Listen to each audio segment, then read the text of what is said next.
Buenas noches, un placer estar con ustedes de vuelta en el programa número 30 de Economía al Cuadrado de Diego Giacomini y Javier Milei.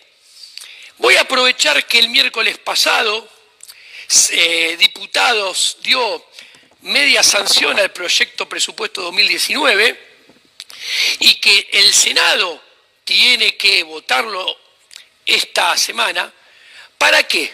Para armar un programa filosófico, de fuerte contenido filosófico y obviamente económico. Estamos en Economía al Cuadrado. A ver, la ley de presupuestos, ustedes van a escuchar que los políticos se llenan la boca diciendo que es la ley de leyes. ¿Por qué los políticos dicen que es la ley de leyes? ¿Se lo pusieron a pensar un segundo? Porque el presupuesto es el instrumento legitimado y legalizado por todo el aparato político. ¿Para qué? Para ejercer el monopolio de la fuerza y la violencia sobre nosotros, los individuos. ¿Y para qué? Para ejecutar la violencia sobre nosotros, sacarnos los impuestos y los políticos usar ese ingreso que es expropiado con la violencia de nuestro bolsillo en su propio beneficio y en lo que les plazca. Entonces, no debe extrañarle a usted, señor televidente, que los políticos digan que es la ley de leyes, porque para ellos es igual que el oxígeno para nuestros pulmones. Entonces, aprovechando esta semana crítica, traigo a Murray Newton Rothbard al programa Economía al Cuadrado para explicar el contenido filosófico que él sostiene que hay detrás de un Estado, y voy a presentarle muy sucintamente las bases del libertarismo. Y esto es muy importante porque en esta sociedad argentina que vivimos, que está infectada de socialismo, es muy interesante entender el contenido filosófico que hay detrás de las posturas libertarias que claramente expone Murray Rothbard. Para mí, a mi gusto personal, el referente que más me gusta y más me cautiva. Entonces, vamos a empezar. El Estado es criminal. Rothbard no se anda con vueltas, dice que el Estado es criminal. Y a ver, a diferencia de Mises, Rothbard es ANCAP, Mises es liberal. Mises critica al Estado. Vamos a un ejemplo. Mises dice: una ley que permita al Estado intervenir en el mercado laboral es mala. ¿Por qué? Y Mises levanta toda su crítica desde lo económico, desde la eficiencia. Dice: no, mire, la intervención en el mercado laboral aumenta el desempleo, genera distorsiones en la estructura productiva y va a caer el bienestar. La postura de Rothbard contra el Estado va al hueso, mucho más profunda. No se lo critica al Estado desde lo económico, desde la eficiencia, desde la pérdida de bienestar. Se lo critica desde la moral. Para Rothbard, el Estado es fuerza física, violencia pura y dura, que es ejercida por una casta minoritaria, que son los políticos, que ejercen coerción sobre todos nosotros. Bueno, y eso se ve en el presupuesto. Los políticos en el presupuesto tienen la herramienta que dicen a quién, qué impuestos cobrar, por cuánto cobrar y luego en qué gastar. Se arrojan el poder de decir que ellos saben en qué gastar nuestro dinero mejor que nosotros, que es quien ganamos el dinero y producimos. A ver, para Rothbard el Estado impone sus decisiones siempre por la fuerza y en beneficio de una casta dominante, que son los políticos. Por el contrario, sin dicha violencia que el Estado ejerce en forma de monopolio, los individuos, nosotros, habríamos llegado a otra solución superior, actuando libremente en el mercado. O sea, Rothbard, ¿qué dice? Sin intervención, todos habríamos actuado libremente procurándonos el beneficio y generando el beneficio en la contraparte. O sea, todo lo que existe en el libre mercado existe porque es bueno per se. En cambio, en la intervención estatal ocurre lo contrario. Y el problema es que, lo detalla, la violencia del Estado está enmascarada detrás de justificaciones de orden teóricas que están elaboradas por intelectuales al servicio siempre del poder político. Y acá ustedes van a encontrar un montón de economistas en la vida nuestra de todos los días que justamente hacen trabajos intelectuales para justificar ese avance de la casta política sobre nosotros. El Estado presume defender gente, propiedad privada, por sí mismo. Te venden que el Estado es un benefactor que nos defiende de agresiones externas y protege nuestra propiedad. Pero lo loco es que subsiste el Estado mediante la coacción unilateral contra la propiedad privada. O sea, parte de financiarse con nuestros impuestos. O sea, el Estado saca su dinero para hacer todo lo que hace de violentar nuestra propiedad privada. O sea, el punto inicial es violentar lo que dice proteger, entrando en una contradicción magnánima. La intervención del Estado y el socialismo. A ver, la diferencia es un problema de escala y no de esencia. ¿Qué quiero decir? La intervención del Estado en cualquier cuantía es igual que un socialismo. La diferencia es la escala y la magnitud. Pero en esencia es lo mismo. ¿Por qué? Porque en ambos, tanto la intervención como el socialismo, hay un problema de cálculo económico. Porque el interventor o el planificador en el socialismo no dispone del sistema de precios que le brinde la información necesaria para poder hacer todos los cálculos que necesita y así poder saber cuánto producir, con qué calidad producir y qué bienes y servicios. Es más, sin precios tampoco puede conocer la forma más correcta para poder producir los bienes. Además, una vez que el Estado interviene en un determinado ámbito, esa intervención, por más chiquita que sea, causa consecuencias negativas no previstas. El interventor las observa y dice, uy, generé un efecto negativo. ¿Y eso qué lleva? A que intervenga más para tratar de solucionar esos nuevos efectos negativos que él generó con su previa intervención. Esto es lo que Hayek llama muy bien camino de servidumbre. Cualquier intervención genera más regulación y por lo tanto se necesita más medios, más personal público.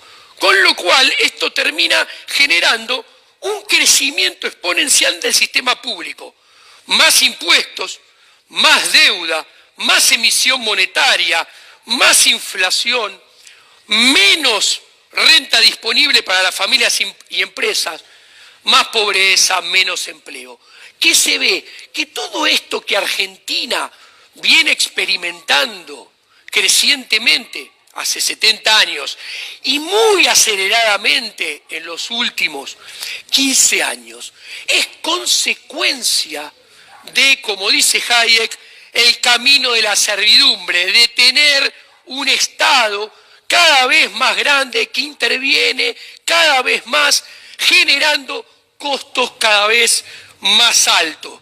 Y la postura del exministro Axel Kicillof, que decía que el socialismo falló en su momento porque no estaba el Excel, no se da cuenta que no hay Excel que pueda reemplazar al sistema de precios y toda su información.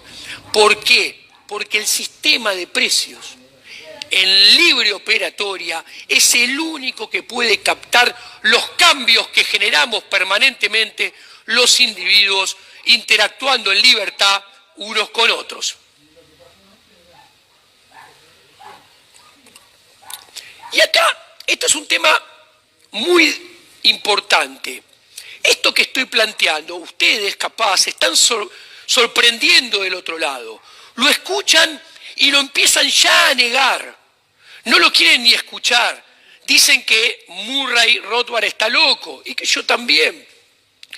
¿Por qué? Porque todos hemos sido adoctrinados en la educación pública, obligatoria. La educación que no es solamente de gestión estatal, la gestión privada también. La educación pública no es laica y tiene como rol fundamental adoctrinar en la religión del Estado, inculcando a los ciudadanos la idea que es imprescindible tener un Estado, es necesario la existencia del Estado, que tiene que intervenir en aspectos muy variados, pero a la vez concretos de la vida social. ¿Por qué?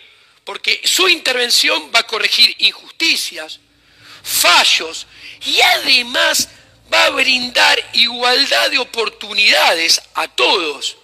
Y como si todo esto fuera poco, el Estado tiene que intervenir para elegir ganadores y perdedores, porque sabe que le conviene más a la sociedad. De hecho, la educación tiene un establishment de académicos que no solo justifica, sino que apoya la intervención estatal.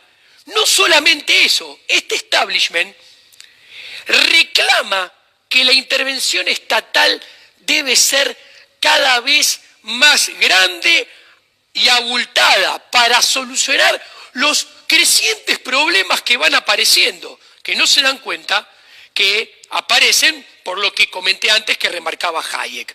Los docentes, los profesores y los directivos del sistema educativo, obviamente, no todos, son curas, son cardenales, son obispos de la Iglesia del Estado, que está organizada a partir de ministerios de educación. Ministerios de educación en los cuales se delinean las políticas educativas. ¿Y quién delinea en estos ministerios las políticas educativas? ¿Quiénes? Los políticos. Los políticos que provienen de un determinado partido, mayoritariamente el partido en gobierno. ¿Y qué piensan que va a tener esa currícula delineada por políticos? Contenido intelectual, filosófico, que apuntala sus propios intereses, enseñándole a los niños y a los jóvenes y no tan jóvenes que el Estado es imprescindible en nuestras vidas. La educación pública tiene costos y estos costos se dividen en dos: no catalícticos y catalícticos. Palabra difícil. La educación pública interviene en aspectos no catalíticos y en aspectos catalíticos. Los aspectos no catalíticos generan costos que exceden a los costos económicos. O sea, los costos que genera la intervención de la educación pública, los que no son económicos, que son los que intervienen en los aspectos no catalácticos, son más grandes que los catalácticos y son imposibles de calcular. ¿Cuáles son esos costos? Los aspectos no catalácticos, que son los que tienen los costos más abultados que genera la educación pública obligatoria, es el adoctrinamiento. Nadie puede cuantificar cuál es el costo del adoctrinamiento, pero sin lugar a duda el costo de ese adoctrinamiento es muy superior al costo de los aspectos catalácticos, que son cuánto se gasta en colegios, cuánto se gasta en infraestructura, cuánto se gastan en docentes, que son los costos que nosotros los ciudadanos estamos acostumbrados a escuchar cuando se habla de los costos de la educación pública. Pero paradójicamente, los más importantes son los costos de los cuales nadie habla, que son los costos del adoctrinamiento. Y acá la teoría económica lo explica de manera muy importante. ¿Por qué estos costos?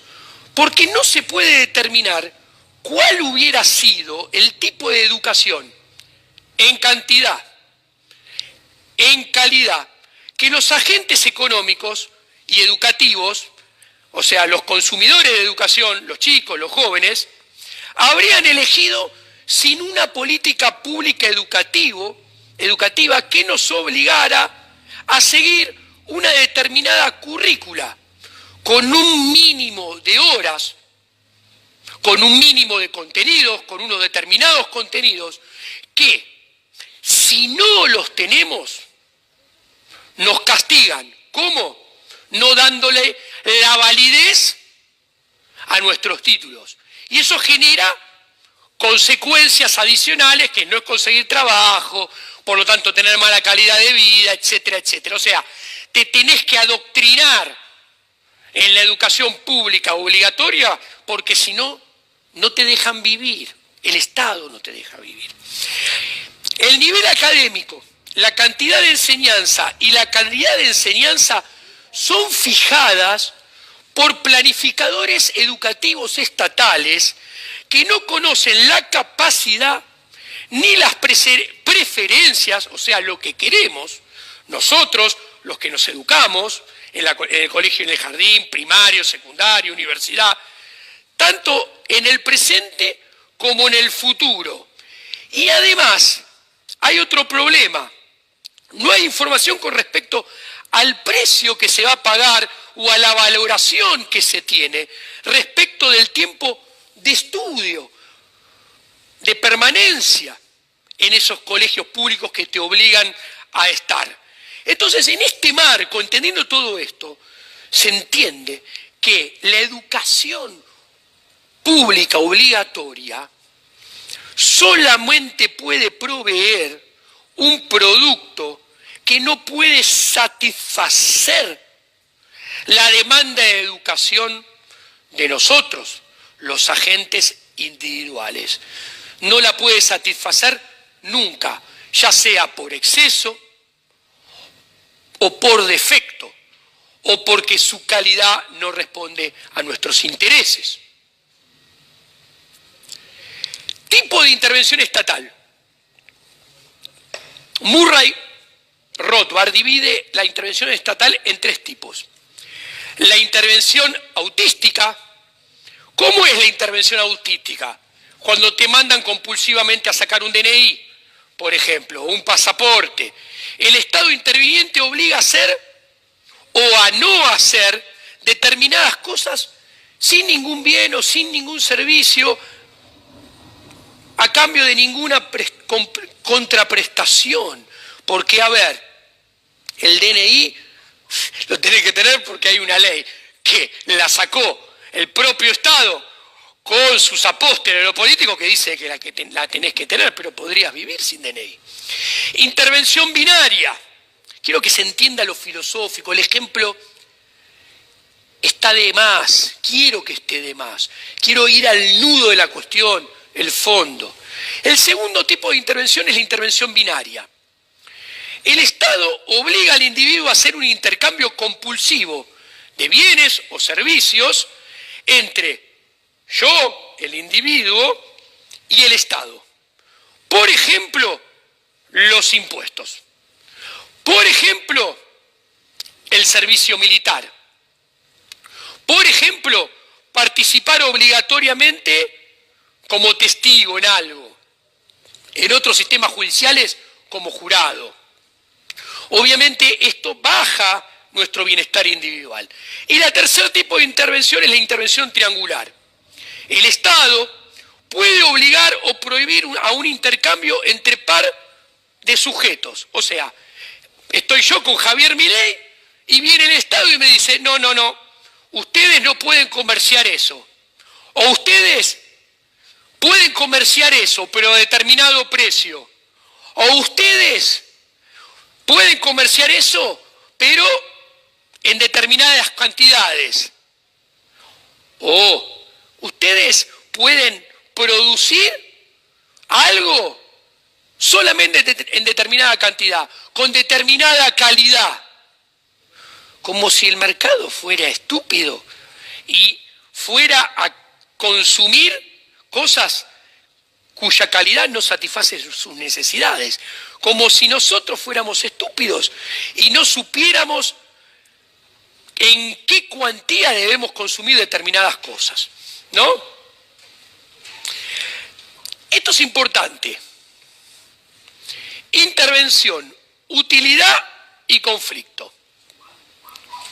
Y acá hay enormes diferencias entre el libre mercado y el escenario de muchísima menor calidad en materia de bienestar social que emerge de una intervención estatal comparado con el escenario del libre mercado.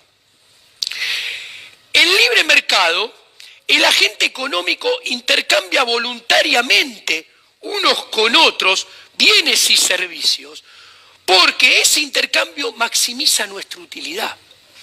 Y cada transacción se produce porque hay un beneficio esperado por cada una de las dos partes que están a cada lado de la transacción. Así, el libre mercado maximiza la utilidad social. El libre mercado maximiza la utilidad social, porque si en cada intercambio maximiza la utilidad de las dos partes intervinientes, el libre mercado maximiza la utilidad social. Y las transacciones existen porque si no maximizaran la utilidad de cada uno de los intervinientes, no existirían. En libre mercado todo lo que existe, existe porque es bueno, muy a pesar de los políticos que se autovotan un presupuesto para sacarnos impuestos y gastar nuestra plata en los que ellos creen que es mejor. Si las transacciones son en libre mercado, son voluntarias, y si son voluntarias ganamos todos. Si no, no existirían. Es por eso que en el libre mercado no puede haber explotación. No puede haber explotación en el libre mercado. Con intervención, los individuos hacen lo que no habrían hecho sin la fuerza coercitiva del Estado. Habrían ido por otra solución. Aparece el Estado y los obliga a ir por una tercera solución. O sea, cuando aparece el Estado, cambiamos nuestro accionar a causa de la amenaza de la violencia del Estado. Así, nosotros, individuos amenazados por el Estado, actuamos bajo coacción y perdemos utilidad. ¿Ok?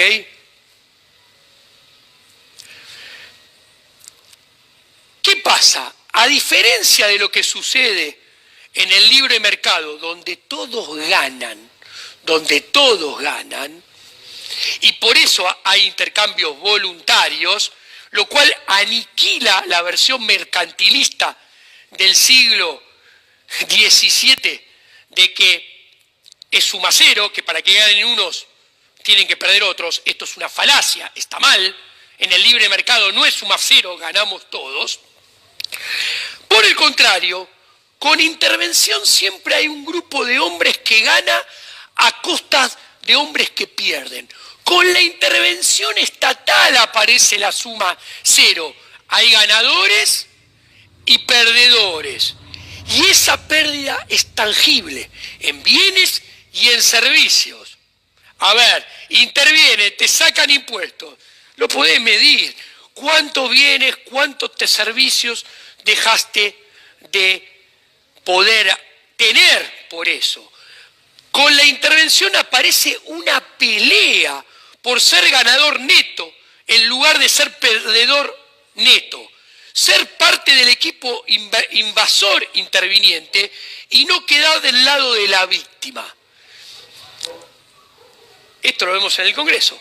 Se matan entre diputados, se matan entre senadores, pero finalmente se ponen todos de acuerdo. ¿Por qué? Porque todos ellos ganan en detrimento de la sociedad.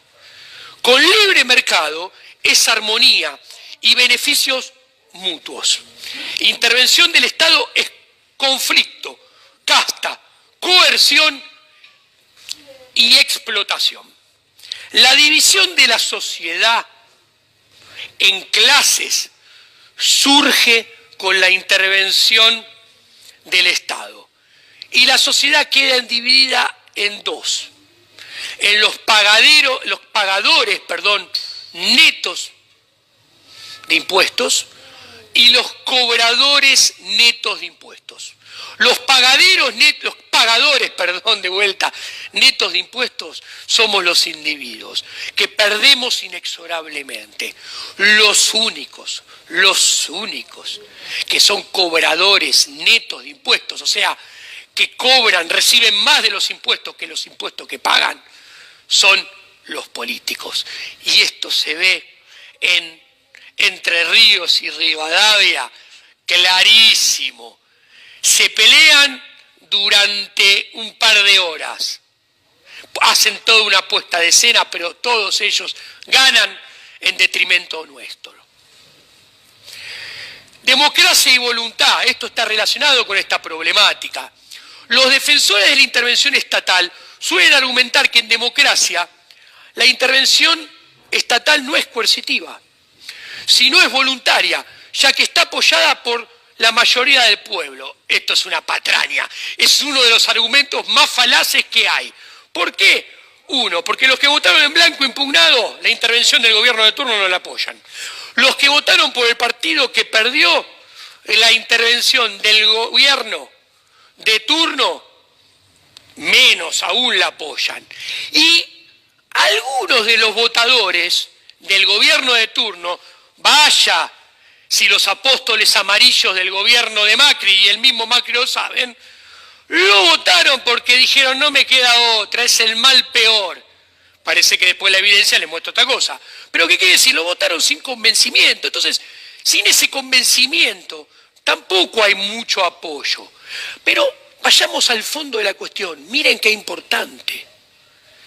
En las soluciones de mercado, donde actuamos libremente e intercambiamos cosas en libertad, esta solución del mal peor o el menos malo no existe. Nosotros compramos lo que creemos a priori que es lo que mejor satisface nuestras necesidades.